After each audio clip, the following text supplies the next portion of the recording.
కారులో సామాను పెట్టడానికి ఇంతసేపు అయితే వెళ్ళారా? నా వల్ల ఆలస్యం ఏమీ లేదు బాబు. పెద్దబాబు గారు లోపల ఏదో రాసుకుంటూ కూర్చుంటాను. అవన్నీ నీకులే. నీ ముందు ఆ సామాన్లన్నీ.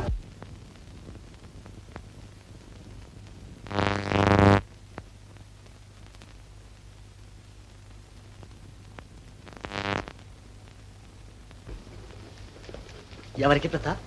మామగారు అన్ని ఉత్తరాలు రాస్తున్నారు. తనకే కిషన్ తన అడ్రస్సులు రాసి కవర్లన్నీ చెల్లాయికిచ్చి రోజు ఒక ఉత్తరం రాయమంటారు. అలా చెల్లాయి దగ్గర రోజు ఉత్తరం వస్తుంటే చాలు. సరే రాబాయ్.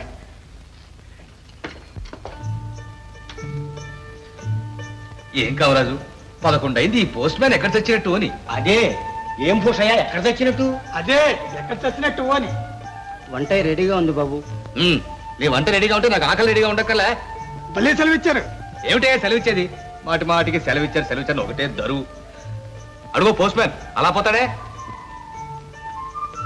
ఏయ్ పోస్ట్ మ్యాన్, అలా వెళ్తావు రా.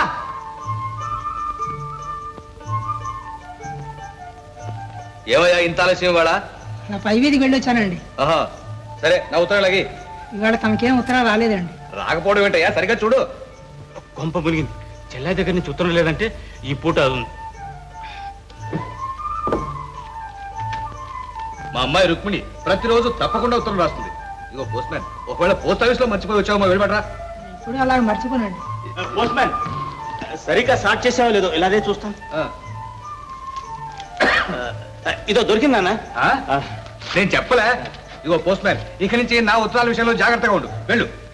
ఇగో ఆ కళ్ళద్దాలు కొంచెం మార్చుకో. వెళ్ళు. అమ్మాయి ఏ రాసింది? పూజ్యులైన నాన్నగారి పాదపద్మములకు రుక్మిణి నమస్కారములు. చూసావా కామరాజు, మా అమ్మాయి సీతా సావిత్రుల యుగంలో ఉంది. సాంప్రదాయం అన్నా సంస్కారం అన్నా అలా ఉండాలి. ఇప్పటి వాళ్ళు అయితేనా డియర్ డాడీ రాసి పారేస్తారు. నాన్న, దైవ కృప వల్ల మేము క్షేమంగా ఉన్నాం. మీరు ఆరోగ్యం సరిగ్గా చూసుకుంటున్నారా? ముఖ్యంగా మీరు వేళకు భోంచేస్తున్నారా? నాన్న, అక్కడ అందరూ మిమ్మల్ని సరిగ్గా విచారిస్తున్నారా? అమ్మాయి గారు నిన్న కూడా ఇలాగే వ్రాసినట్టున్నారు. ఇంకెలా రాస్తుందయ్యా? మా అమ్మాయికి నా మీద ప్రేమ రోజు ఒకలాగే ఉంటుంది. ఏమంటావు కావరాజు? పలకలేమయ్యా. మీరేమంటారో అని. ఏమంటాను? ఇప్పుడు ఏం పర్వాలేదు. అయితే భలే సెలవు ఇచ్చారు. అంతేలేనన్నా, భోజనానికి ఆకలేస్తుంది. భోజనం లేవండయా.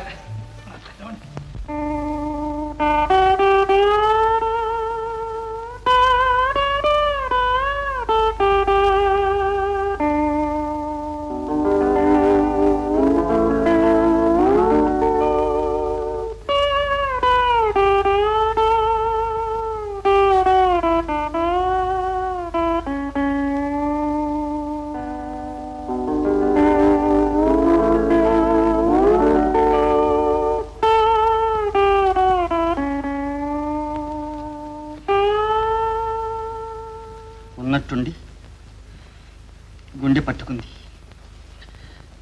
కూర్చోలేకుండా ఉన్నాను. ఇంటికి వెళ్తున్నాను. క్షమించి సెలవు దయచేయండి.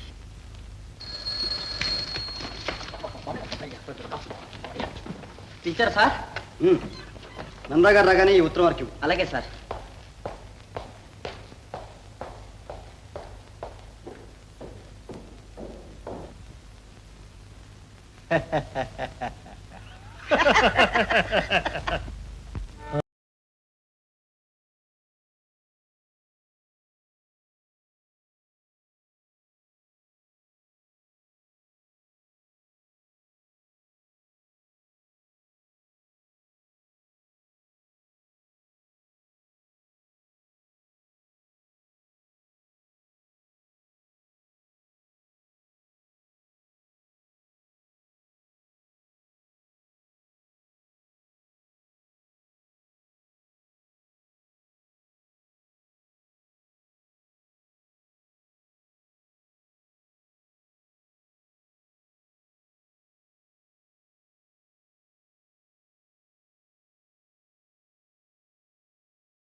కృష్ణరా హతోస్మి ఈయన ఇప్పుడు వచ్చాడేమిటి?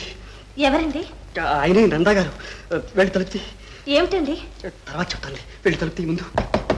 కృష్ణరా అమ్మా ఏ కృష్ణ సార్, ఎలా ఉంది గుండె నొప్పి? సార్ ఇంటికి రాగానే కొంచెం నయమైందండి. ఓహో ఏమి నయమైందో చూడనివ్వండి. చూడండి కొంచెం. ఈ వయసు వాళ్లకు ఇటువంటి గుండె నొప్పులు తరచూ వస్తూనే ఉంటాయి. ఓహో అయితే అసలు ఎప్పటికి రాకుండా తాకించండి.